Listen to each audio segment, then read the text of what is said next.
marka waxaa jiro wax la yiraahdo waalidkane bagaashkiisa waxbuu ku wataa, boorsadiisa waxbuu ku wataa.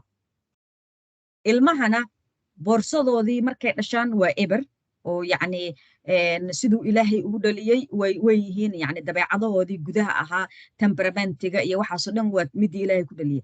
laakiin boorsooyinkooda mararka qaarkii anagaa buuxina. haddaba boorsooyinkooda maxaan ku buuxinaa waay boorsadayna wuxuu ku jiro marmarka qaarkii haddaanan ahayn anaga waalid foojigan boorsadeennii wixii aan ku wadnay ayaa ilmaheena badanaa u dhiibnaa.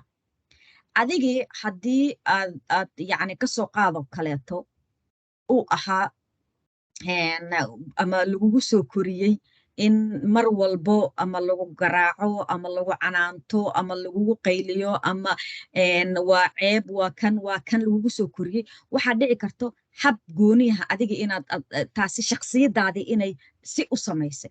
shakhsiyadaadii marka ayaa waxay noqonaysaa waxaasoo dhan kugu jiro ayaa laga yaabaa ilmaha ina u gudbiso. waxaan arkaa waalidiin oo ka hadlaya oo kaleeto oranaya yani oo kale oo aanan runtii iska warqabin. kasoo qaadoo kale guriga waxay kusoo koreen aanan aabbihii ka maqan yahay ama hooyadii ka maqan tahay ama hooye aabbaba aysan joogin. dad badan oo cadaadisa ay soo kulmeen ay markaasi ku fikirayaan ay dhahayaan yani waxaasi waa bagaashkoodii u galay soo maha. marka hadhowda waxay isleeyihin cunuga aniga dhalo halkaasna mau dhaafay intana mau dhaafay yani maantana waa ku dheganaana. marka waxaa dhici karta inay noqdaan waalid too much controller because iyagiiba hadda waxay waayeen somaha markii ay yaraayeen ama wax ka maqnaa. taasi waxaa laga yaabaa inay ku compensate gareeyaan ama ay ku kabaan tii ilmahooda ay ula dhaqmayaan. so mar walba waxaa fiican anaga dib inaan u laabano talaabad inaan dib u qaadno habka aan ilmahayga kula dhaqmay ama waxaan aan leeyahay maxaa keenay ma jira waxyaaba iga keeno. mararka qaarkii inaysan jirin baa dhici karto. so lagajkeena ama boorsadeena waxaan ku wadano ayaa mararka qaarkii saameynaya ku keenayso.